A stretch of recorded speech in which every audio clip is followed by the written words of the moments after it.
What do you want me to say? He looks crusty and abysmal. I actually don't think it's as bad as live-action Sebastian, since that sucked out a lot of his facial features and ability to emote. Whereas this one, I mean, the face is still there. He has the potential to remain expressive, I suppose. Is it gonna look very awkward because they're bringing a cartoony character known for cartoony expressions into real life? Well, yeah, but do you think they care? It's gonna make $1 billion anyway, and now they don't have to come up with anything original to replace Tamatoa with. I really didn't think they were gonna do it. I thought that in Disney's eyes, he was always a minor element of the core of the story, and they wanted to save their CGI budget to produce this movie even cheaper. But no, they put him in. I don't know if Maui's gonna lose to him again, considering that rumor about how Dwayne Johnson is contractually unable to lose a fight. Maybe that's not a thing anymore, I don't know. But regardless, we're doing this. Oh, he looks so bad though. Why are there a million grooves on his face and chin? What happened to the nice smooth chin with barnacle stubble? That was such a cool element of his design, but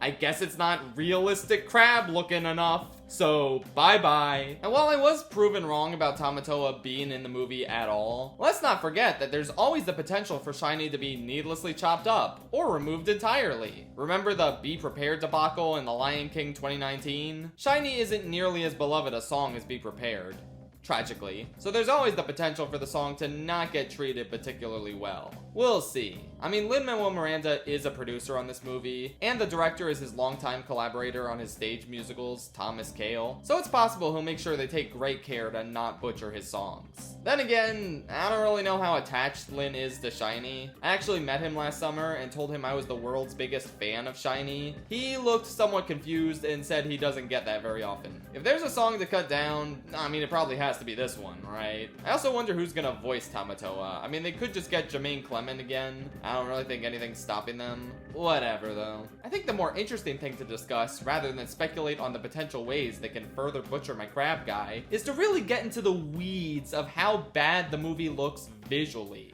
Like, let's start with this Tamatoa shot. There is absolutely zero personality to this cave, largely thanks to how dark everything surrounding him is. The cave in the original was on the darker side, but it wasn't pitch black. It had colors and visually stimulating patterns. It was composed with intent by artists who wanted to make an engaging film. This looks like shit. It only exists to make a quick buck and stroke The Rock's ego. We will get to him.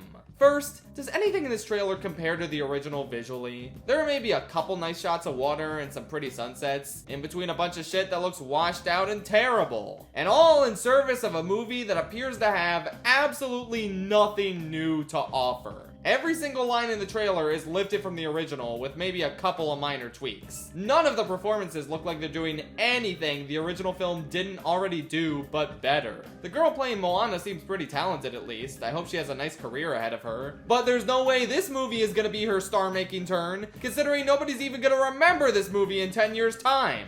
And then there's The Rock.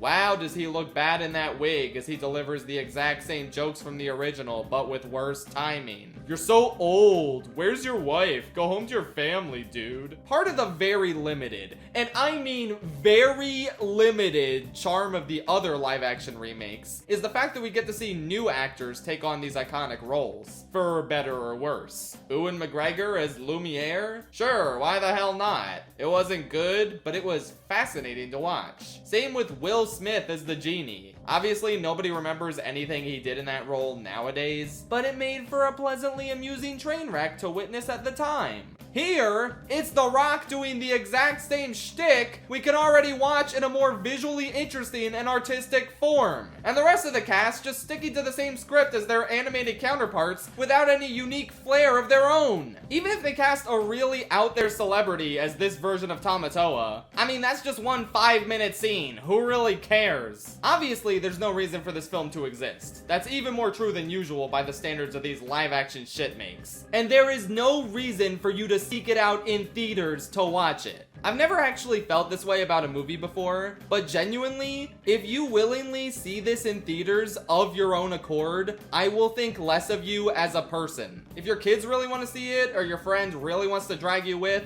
fine, whatever. But if you consciously decide that you are interested in seeing this in a movie theater, then I'm not sure if you actually respect film as an art form. I'm usually totally fine with letting people enjoy things, but now it's gotten to the point where we're getting live action remakes of movies that haven't even existed for 10 years yet. Enough is enough. Me personally, I have better things to do than see this and review it for you. This is the review. The only further attention I will afford this movie is maybe a video solely dedicated to however they butcher Tamatoa. I mean, that's personal, I can't just take that lying down. But there will not be a full cinematic disaster review of Moana 2026, because I think I would die of boredom trying to produce it. I couldn't even muster enough interest to give Moana 2 that treatment. And that isn't just a beat-for-beat remake of a much better movie you can watch right now. Once again, don't see this in theaters. I promise it will not be entertaining enough, either ironically or unironically, for you to get any value out of it. Just go see The Odyssey a week later. Don't waste your hard-earned money on this sorry excuse for a film.